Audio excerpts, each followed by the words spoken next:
Hello guys, welcome in this video. इस video में हम देखेंगे कि हम डेटाबेस कैसे क्रिएट करते हैं हाइव में। तो चलिए स्टार्ट करते हैं। तो सबसे पहला कमांड है जो कि हम डेटाबेस क्रिएट करेंगे। मान लीजिए हम कोई डेटाबेस D1 क्रिएट करना चाहते हैं, तो क्रिएट डेटाबेस D1 ये लिखेंगे। ये कमांड क्रिएट हो गई। अगर सपोज़ करिए कि ये D1 डेटाबेस ऑलरेडी बना होता और प्रेजेंट होता, तब हम अगर ये कमांड रन करते तो हमको एरर आता। ऐसा क्यों होता है कि जैसे ये पूरा फ्रेमवर्क है, तो एक बंदा तो इस फ्रेमवर्क पे काम कर नहीं रहा, मल्टीपल लोग कर रहे हैं, तो कई लोग किसी डेटाबेस का नाम सेम सेलेक्ट कर सकते हैं, तो ये वाली एरर कॉमन आ सकती है। तो अगर ये एरर जो आई, इस एरर को अगर हमें नहीं लाना है, हमें पता है कि हम अगर ये चाहते हैं कि ये कमांड लिखें और ये एरर ना आए, तो इसके लिए हमें क्या करना पड़ेगा, क्रिएट डेटाबेस, इतना बस इसके आगे लिखना पड़ेगा एग्जिस्ट्स।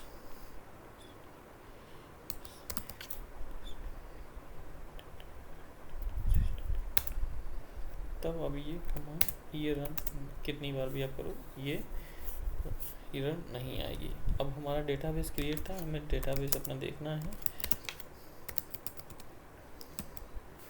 100 डेटाबेसेस कमांड चलाएंगे, जितने भी डेटाबेस क्रिएट हैं वो सारे दिए हैं, बट हमको जो देखना था वो D1, क्योंकि हमने D1 अभी जस्ट क्रिएट किया है, तो D1 डेटाबेस यहाँ पे हो गया। अब हमें चेक करना है कि ये डेटाबेस D1 क्रिएट हुआ है। कभी कभी इंटरव्यू में इस टाइप का क्वेश्चन पूछ देता है कि कोई डेटाबेस बता देता है, आपको पूछता है कि पता करो डेटाबेस की लोकेशन कहाँ पे है। तो एक तो है कि जो हमारा प्रॉपर्टी सेट होता है, meta store dot data warehouse property जो सेट होती है, उस अगर हम उसी डिफ़ॉल्ट प्रॉपर्टी को फॉलो करके डेटाबेस क्रिएट कर रहे हैं, तो डेटाबेस जब भी क्रिएट होगा उसी लोकेशन पे क्रिएट होगा। बट मे बी अगर किसी ने कस्टमाइज़ कर रखा हो, हमें लोकेशन पता ना हो डेटाबेस किस लोकेशन में क्रिएट है डेटाबेस, तो इसके लिए हमें अगर डेटाबेस का पाथ जानना हो, तो हम क्या करेंगे, डिस्क्राइब वाली कमांड चला देंगे, डिस्क्राइब डेटाबेस D1। अब ये डेटाबेस D1, अब ये आप ये लाइन बहुत ध्यान से देखिए, ये जो ये लाइन है डेटाबेस D1, ये लाइन में D1 जो है वो डेटाबेस का नाम है। एक्चुअली यहाँ पे लेबल दिख नहीं रहा है, ये लेबल इस फॉर्म में आता है, पहले डेटाबेस का नाम आता है, फिर कमेंट आता है, फिर लोकेशन आता है, जैसा कि ये है ये लोकेशन, फिर उसके बाद उसका ऑनर का नेम आता है कि ये जो डेटाबेस क्रिएट किया गया है किस यूज़र से क्रिएट किया गया है, ऑनर का टाइप आता है, और फिर पैरामीटर्स आते हैं। तो ये इसके ऊपर, तो अभी हमें डेटाबेस का नाम पता है, डेटाबेस का लोकेशन, ये लोकेशन है।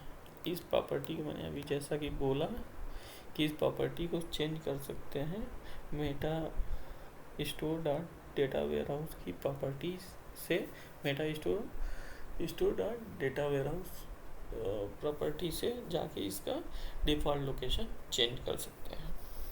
ओके, तो अब ये था मेरा तरीका डेटाबेस क्रिएट करने का।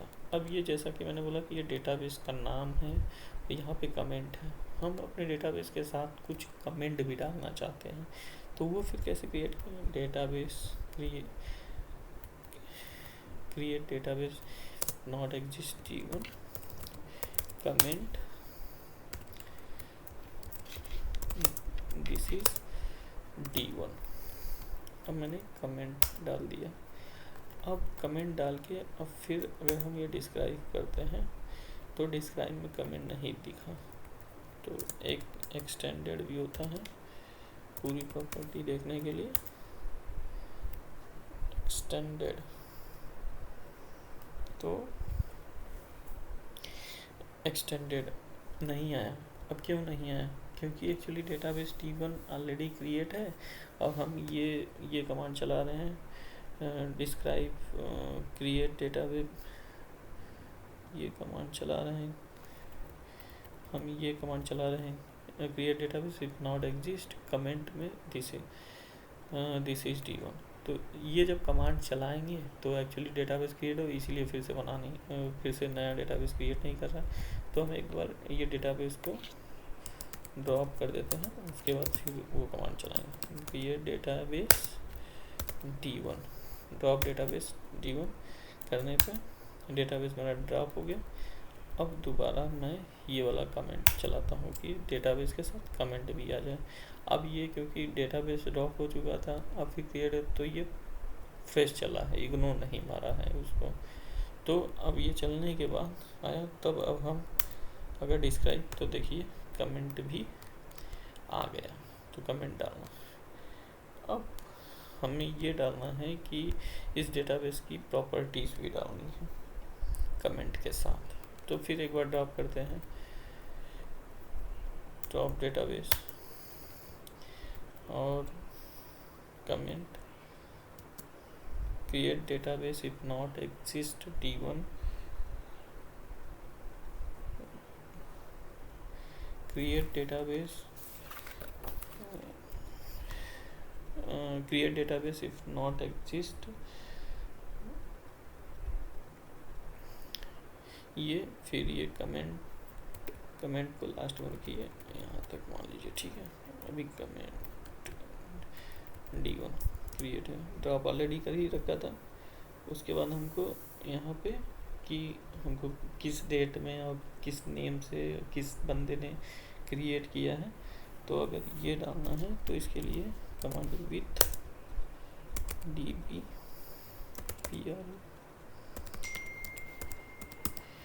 DB प्रॉपर्टीज में हम डाल दें, मान लो क्रिएटर का नाम डाल दें कि कौन से भैया डेटाबेस के क्रिएटर कौन है। ये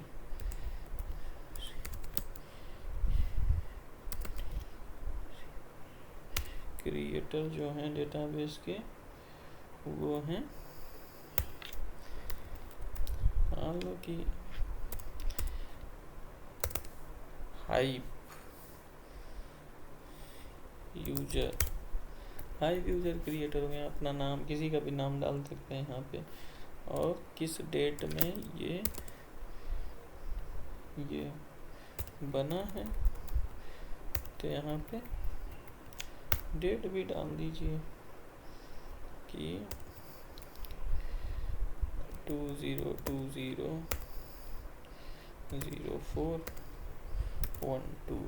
DDYYYY MM और DDDD फॉर्मेट में डेट डाल दिया, कमेंट हो गया।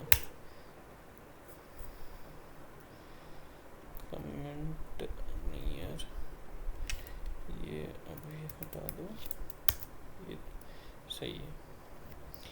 तो ये हमारा DB प्रॉपर्टीज़ भी हो गया। अब हम डिस्क्राइब कर लेते हैं, तो ये हमारा पैरामीटर भी पता चल गया कि किस क्रिएटर का था, ठीक है। तो इस तरीके से सारा हम डेटाबेस क्रिएट कर सकते हैं। मोस्टली ये पैटर्न लोग फॉलो करते हैं। डेटाबेस के लिए कमेंट डालना हो तो इसमें भी अगर कमेंट हमको डालना हो तो कहाँ पर डालेंगे, कमेंट